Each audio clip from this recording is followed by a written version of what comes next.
Welcome viewers.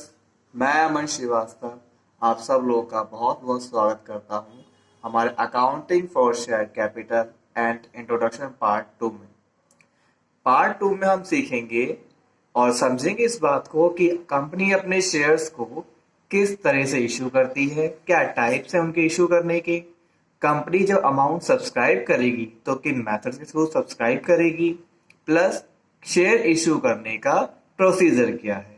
तो let's start and come for next slide. जैसा कि आप सब देख पा रहे हैं, types of issue of shares can be done by three ways: at par, at premium, at discount. At par का मीन्स कंपनी की जो फेस वैल्यू शेयर्स की होती है, कंपनी उसी अमाउंट को उसको इशू करती है। सपोज अगर कंपनी के शेयर की वैल्यू 100 रुपीज है तो कंपनी उसे मार्केट में पब्लिक को 100 रुपीज के लिए इशू करती है। एट प्रीमियम का मीन्स ये है कि अगर कंपनी के शेयर की वैल्यू फेस वैल्यू 100 रुपीज है तो कंपनी उसे मोर देन 100 में इशू करती है और एक एक्स्ट्रा अमाउंट चार्ज करती है जिसे प्रीमियम कहा जाता है। तो इस तरह कंपनी जो शेयर इशू करती है शेयर होल्डर को, वो तो 100 रुपीज का होता है, बट उसके लिए company more than 100 means 110 120 rupees charge करती है।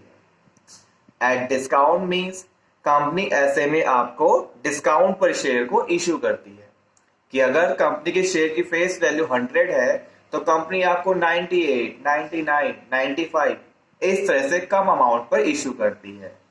यहाँ पर एक बात हमें ध्यान रखनी है कि एक कंपनी मैक्सिमम से मैक्सिमम 10% डिस्काउंट ही शेयर के इशू करने पर प्रोवाइड कर सकती है। इससे ज्यादा वो अमाउंट डिस्काउंट का नहीं दे सकती। एंड देन कंपनी जब अमाउंट को सब्सक्राइब करती है, कॉल्ड अप करके लोगों से कहती है शेयर होल्डर से पे करने के लिए, तो उसे सब्सक्राइब करने के दो तरीके हैं हमारे पास, two methods we have. First we have instalment method and second we have lump sum method. In instalment method company जो शेयर्स का अमाउंट है उसे कुछ स्मॉल टुकड़ों में स्मॉल डिवाइड करके एक इंस्टॉलमेंट के अमाउंट के रूप में मंगवाती है। सपोज अगर कंपनी का शेयर 100 रुपीज का है तो कंपनी उसे 10 रुपीज पे कुछ इंस्टॉलमेंट बना देगी, जिसमें कुछ अमाउंट आपको पे करना होगा एप्लीकेशन पर, कुछ अलॉटमेंट पर और रिमेनिंग अमाउंट आपको कॉल्स पर पे करना होगा। शेयर होल्डर को कंबाइंड अमाउंट पे करने की जरूरत नहीं होती।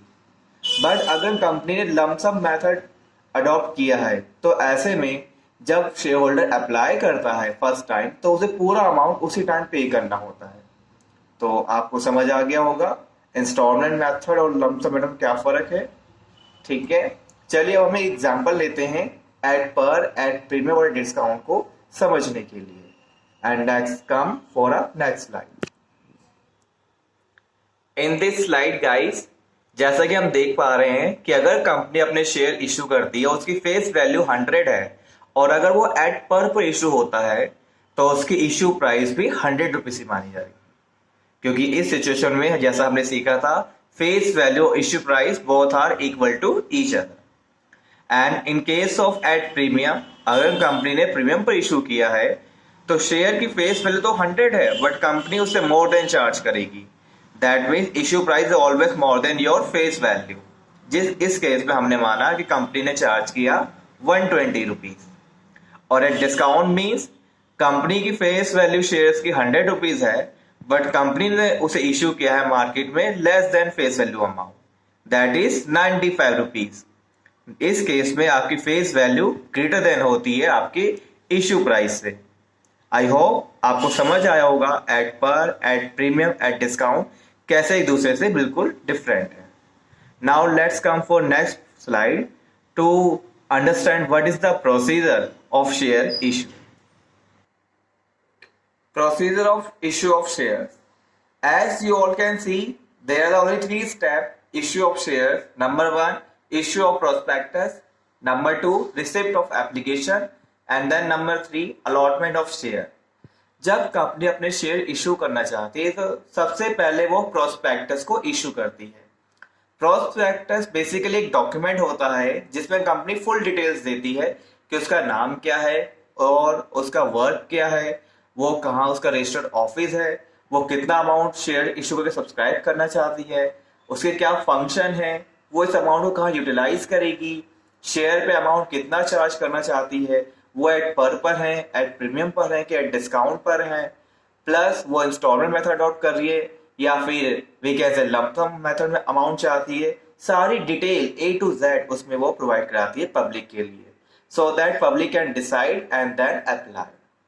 आफ्टर इशू प्रोस्पेक्टस देन जब शेयर होल्डर उस प्रोस्पेक्टस को पढ़ते हैं, we can not say right now share holder, वो इन्वेस्टर हैं जो उसको पढ़ रहे हैं, एंड देन अगर वो इंटरेस्टेड हैं तो वो फिर कंपनी को अप्लाई करते हैं विद अ पर्टिकुलर मनी जो at a time of application पे की जाएगी, जिसे कंपनी ने डिसाइड किया होगा प्रोस्पेक्टस में।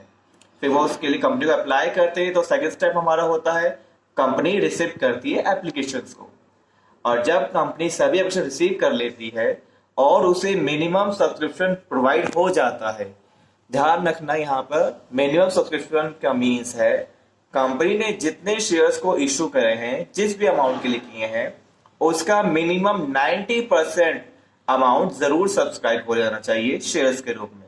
अगर वो नहीं होगा तो कंपनी अपने शेयर्स को अलॉट नहीं कर पाएगी। और जब कंपनी को अपना मिनिमम सब्सक्रिप्शन प्रोवाइड हो जाता है, देन कंपनी शेयर्स को अलॉट कर देती है और उन शेयर्स को पर्टिकुलर शेयर होल्डर के नाम पे इशू कर देती है। तो आपको समझ आया होगा कि कैसा प्रोसीजर रहा है कंपनी के शेयर इशू करने का। First, issue of prospectus, provide all details about you, your function, and then receipt of application from the investor, and then after that allotment of share. I hope guys आप सबको हमारी video पसंद आई होगी और हमने जो तरीका आपको समझाया कि how to issue, what is the procedure of issue of shares and what are the types of issue of share, वो सब आपको इजीली अंडरस्टैंड हुआ होगा। देन तब तक के लिए हमारी थोड़ा और वेट कीजिए नेक्स्ट वीडियो का, and please like and subscribe our channel. Thank you.